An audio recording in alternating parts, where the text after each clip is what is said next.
বাউল গান, বাউলটা কি আঁকড়া না, বাউলের গান কি আঁকড়া না, আঁকড়া থেকে আমরা মনে রাখতে পারি 2008, আঁকড়া থেকে 8, তাহলে বাউল গান কি লালনের আঁকড়া, আঁকড়া থেকে 8, 2008 সালে অধরা সাংস্কৃতিক ঐতিহ্য হিসেবে বাউল গান স্থান পায় প্রথম। সুপ্রিয় ভিউয়ার্স, আসসালামু আলাইকুম, তোমরা সবাই কেমন আছো? আজকে আমরা ইউনেস্কো ঘোষিত বাংলাদেশের যত ঐতিহ্য, এই ঐতিহ্য নিয়ে ক্লাস করব। যে কোনো প্রতিযোগিতামূলক পরীক্ষায় এখান থেকে প্রশ্ন আসে, আমরা আজকে এটা শেষ করবো ইনশাল্লাহ। ইউনেস্কো ঘোষিত, ইউনেস্কো একটা সংস্থা যার ফুল মিনিং পরীক্ষায় আসে UNESCO, united nation educational and scientific cultural organisation, এটা পরীক্ষায় আসে। এটা আমরা দেখে নিলাম। বলছে কি 3 ধরনের ঐতিহ্য: বিশ্ব ঐতিহ্য স্থান, বিশ্ব প্রামাণ্য ঐতিহ্য আর অধরা সাংস্কৃতিক ঐতিহ্য। আমরা লিখে রেখেছি আগে থেকে, অল্প সময় তোমাদের ভালো শেখাতে পারবো তাই। 60 গম্বুজ মসজিদ বাগেরহাট, এটা বিশ্ব ঐতিহ্য স্থান পেয়েছে প্রথম, ইউনেস্কো ঘোষিত। এটা হচ্ছে 1985 সালে। বৌদ্ধ বিহার নওগাঁ, এটা হচ্ছে 1985 সালে। বলছি দেখো, বৌদ্ধ বিহার এটা ধর্মীয় বিষয়, 60 গম্বুজ মসজিদ এটাও ধর্মীয় বিষয়। ধর্মীয় বিষয়, তাই ধর্মটা মানুষ পবিত্র স্থান মনে করে এবং মানুষের অন্তরে কি পবিত্রতার সাথে কি করে জায়গা করে নিয়েছে। এই ধর্মটা পবিত্র, তো প্রত্যেকটা ধর্মে পবিত্র হিসেবে আমরা যদি মনে রাখি, পবিত্র থেকে 85, তাহলে কি বৌদ্ধ বিহার 1985, কি 60 গম্বুজ মসজিদ বাগেরহাট কোথায় 1985 সালে ইউনেস্কো কি বিশ্ব ঐতিহ্য স্থান হিসেবে ঘোষণা করে। 321তম ইউনেস্কো ঘোষিত 321তম বিশ্ব ঐতিহ্য স্থান হিসেবে স্থান পায় 60 গম্বুজ মসজিদ বৌদ্ধ বিহার নওগাঁ, এটা 1985 সালে। একই সালে এটা 322তম, 321 এটা 322। কি বললাম? ধর্মটা পবিত্র, তাই পবিত্র থেকে 1985 মনে থাকবে ইনশাল্লাহ। সুন্দরবন স্থান পায় বিশ্ব ঐতিহ্য হিসাবে, সুন্দর থেকে আমরা মনে রাখবো 97, মানে 1997 সাল। 97 থেকে মনে রাখবো যে 798তম, তাহলে কি বললাম?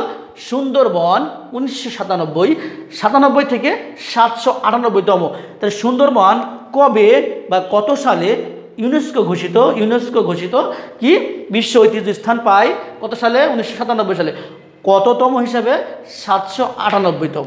প্রামাণ্য ঐতিহ্য স্থান পেয়েছে 7 মার্চের ভাষণ, বঙ্গবন্ধু 7 মার্চের ভাষণ বিশ্ব প্রামাণ্য ঐতিহ্য স্থান পেয়েছে। এর কত সালে? এটা 17 সালে, 2017 সালে। 2017 সালে 30 অক্টোবর, 2017 সালে 30 অক্টোবর। 7 মার্চ 17 সাল মনে থাকবে ইনশাল্লাহ। 7 মার্চ 17 সাল, 30 অক্টোবর অধরা সাংস্কৃতিক ঐতিহ্য, বিশ্ব অধরা সাংস্কৃতিক ঐতিহ্য স্থান পেয়েছে বাংলাদেশের 5টি স্থান পেয়েছে। বাংলাদেশের 5 ঐতিহ্য স্থান পেয়েছে কি 5টি সংস্কৃতি। এটা কি? বাউল গান, জামদানি শাড়ি, মঙ্গল শোভাযাত্রা, শীতল পাটি আর রিক্সা। দেখো আমরা এটা কীভাবে মনে রাখতে পারি, কত সালে যদি বলে। আচ্ছা, বাউল গান, বাউলটা কি আঁকড়া না, বাউলের গান কি আঁকড়া না, আঁকড়া থেকে আমরা মনে রাখতে পারি 2008, আঁকড়া থেকে 8, তাহলে বাউল গান কি লালনের আঁকড়া, আঁকড়া থেকে 8, 2008 সালে অধরা সাংস্কৃতিক ঐতিহ্য হিসেবে বাউল গান স্থান পায় প্রথম। এই বাউল গানকে বলা হয় দ্য হেরিটেজ অফ হিউম্যানিটি, মানে মানবতার ধারক এই গানকে বলা হয়।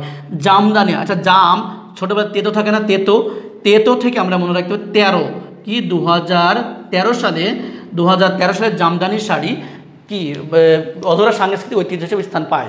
তারপরে মঙ্গল শোভাযাত্রা কি, এই যে আমরা পয়লা বৈশাখ মঙ্গল শোভাযাত্রা, এটা কি হয়?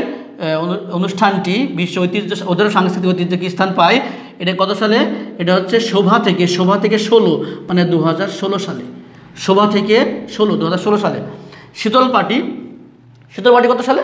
শীতল পাটি থেকে 17 সাল, 2017 সাল কি শীতল থেকে 17।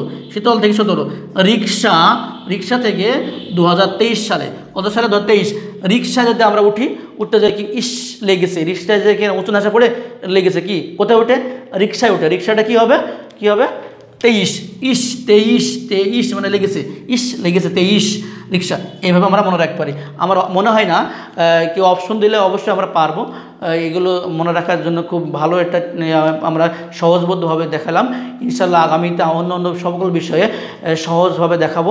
তোমরা অবশ্যই কি ক্লাসটি দেখবা মনোযোগ সহকারে এবং কি কমেন্টে জানাবা কেমন লেগেছে ক্লাসটি। অবশ্যই আজকের মতো এ পর্যন্তই। আসসালামু আলাইকুম ওয়া রাহমাতুল্লাহি ওয়া বারাকাতুহু।